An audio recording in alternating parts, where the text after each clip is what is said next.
It all started this past November. I had a major job interview in Toronto at a graphic design firm. They needed me in the city for a few days, as there were two training sessions I had to attend along with this interview. Because I live in Niagara, about a 2-hour drive away, I decided that it would be wise just to stay at a hotel so I wouldn't have to drive back and forth every day. About a week before the interview, I was at my boyfriend's house, looking online for relatively cheap hotels that were close to the graphic design firm. He brought up that I should go on a website called Airbnb, which is an online, trusted marketplace where guests can book spaces from hosts, like apartments or houses. I ended up finding a woman who was going on vacation for about a week during the exact time I was supposed to be in Toronto.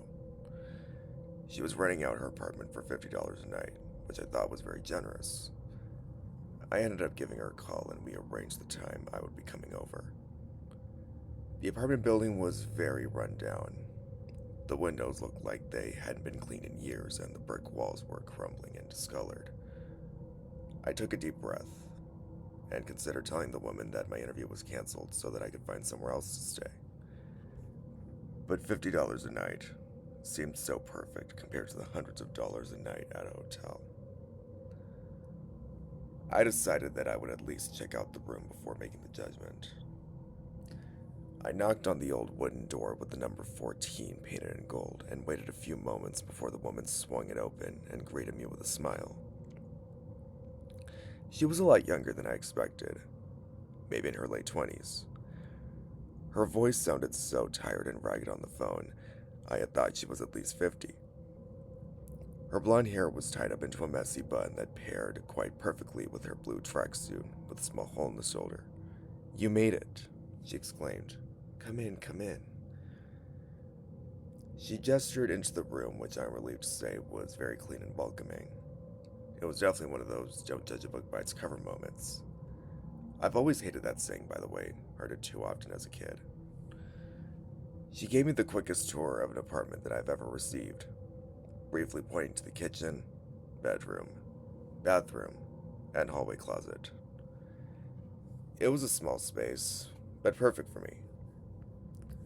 Her place was filled with vintage collectibles, lace, elaborate curtains, old candle holders. I was still examining my surrounding when she interrupted with, "So you're all set then? I'm gonna go." I barely had any time to speak with her. She seemed to be in a huge rush. "Wait," I said, trying to catch up to her as she made her way out the door carrying a large backpack. "Is there anything I should know?" She shook her head slowly, locking eyes with me for a few moments too long.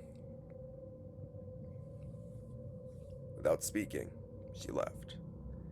I made myself comfortable for a little while, unpacking and fixed myself a quick snack in the kitchen.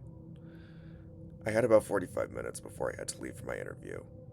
I'll skip past the details of the interview because they aren't even nearly as important as the occurrences that happened afterward.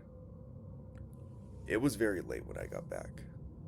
The apartment building was pitch black, except for a small light at the top of the staircase that flickered every few seconds. I used the light from my phone to make my way up the stairs to apartment 14. I wondered who else was living in the building. I hadn't seen anyone since I arrived. It was too quiet. It took me a few moments to find the light switch on the wall when I entered the room. From the doorway, I was able to see into the bedroom. The first thing I noticed was that a few of my clothes were sprawled over the floor. I quickly kicked off my shoes and approached the mess. I came to the conclusion that I must have been in a rush when I was getting ready for the interview and forgot to clean up. I was tired, so I had a quick shower and jumped into bed. The mattress wasn't very comfortable, but I was so exhausted that I drifted right into sleep. A loud shuffling somewhere in the apartment woke me up with a startle. I sat up and squinted to try and see through the darkness. Before I was about to lay back down to sleep, thinking it was just one of my neighbors in their apartment, I saw a shape. At first, I thought it was one of the woman's elaborate curtains playing tricks with my eyes in the dark. But then it moved, just ever so slightly. The black shape was tall and lanky, It almost resembled a man, but it was just too hard to see. I inched my arm for the light switch, my heart pounding out of my chest. Just before the light flickered on, the figure fell on all fours and crawled inhumanly out of sight. What the fuck? I couldn't help but whisper. With the light now on, I got up and slowly made my way around the apartment trying to find what I just saw. But there was nothing. Absolutely nothing. Without anything else I could do, I went back to bed. There must have been a logical explanation for what happened. It was all in my head. In the morning, I called the woman. I must have sounded so strange when I asked her if she had anyone else that lived with her that maybe came into the room last night not expecting me to be there. She paused for a while and then answered with no and insisted she was busy and had to go. I proceeded with my day going to my first training session. When I came back that night, I felt extra cautious. I brought a knife with me to bed, placing it under my pillow. I was woken up once again at about 2 a.m. This time the figure was much closer than it was the previous night. I gasped, so filled with fright that I couldn't move or scream. The figure was so skinny through the shadows I could almost make out the rib cage underneath the skin. It was naked. Its face lingered in the dark except for 2 dark circles where his eyes must have been. I tried to scream once again, but it came out like a loud choke. Whatever this was, it reached its finger up to its mouth with a soft shh. The sound was so haunting, it sent a shiver down my neck. Shh, don't tell.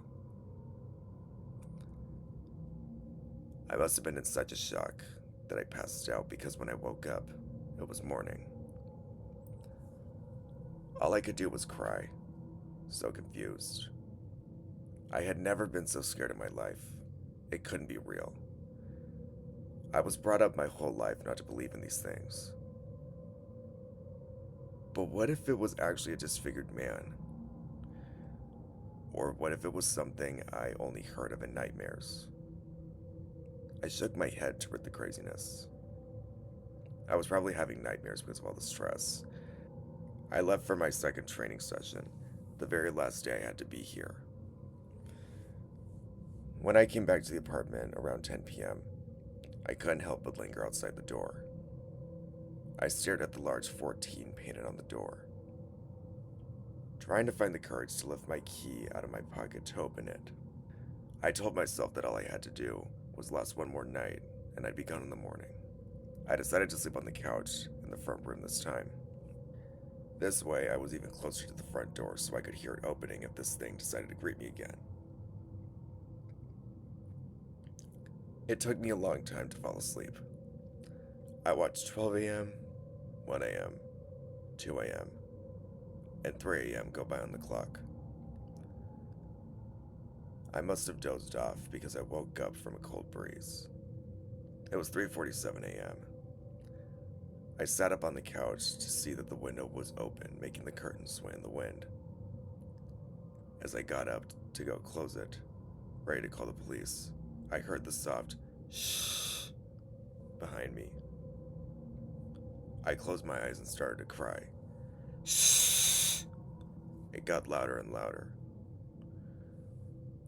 I slowly turned around to face this creature. It was crouched by the TV just a few feet away from me. It didn't move. It just kept its finger up to its lips. I feared that if I reached for my phone to call the cops, it would come straight for me. Please, I whispered. It was all I could manage to get out. Shh, don't tell, it said. And the scariest thing since the first time I had seen this thing was that it started to smile. It was smiling. Although it was dark, I could see the shadowed smile that hasn't left my mind in all the months that have passed.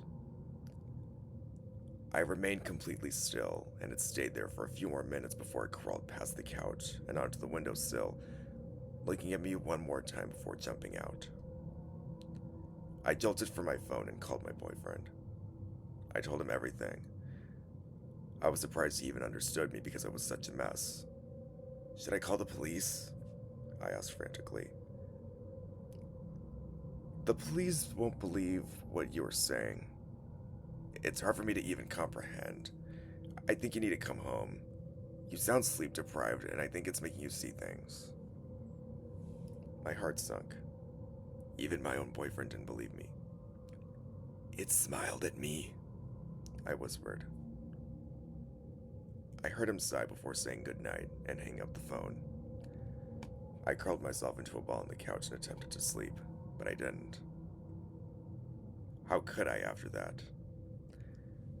As soon as the sun came up, I packed my things and bolted for the door. I had tried calling my boyfriend 6 times to tell him I was on my way home. No answer. As I opened the door, I bumped right into the woman. She was back early. I didn't even know what to tell her when she asked how my stay was. Look, I have to go. My boyfriend isn't answering his phone and I need to get home. I pushed her aside without thinking, just wanting to get to my car. Why isn't he answering? She asked with concern in her voice. I wasn't sure why she cared. I shrugged and continued down the stairs. I could see my car through the window on the bottom floor. I was so close to escaping. Did you tell? I heard her say softly from her room. You told, didn't you?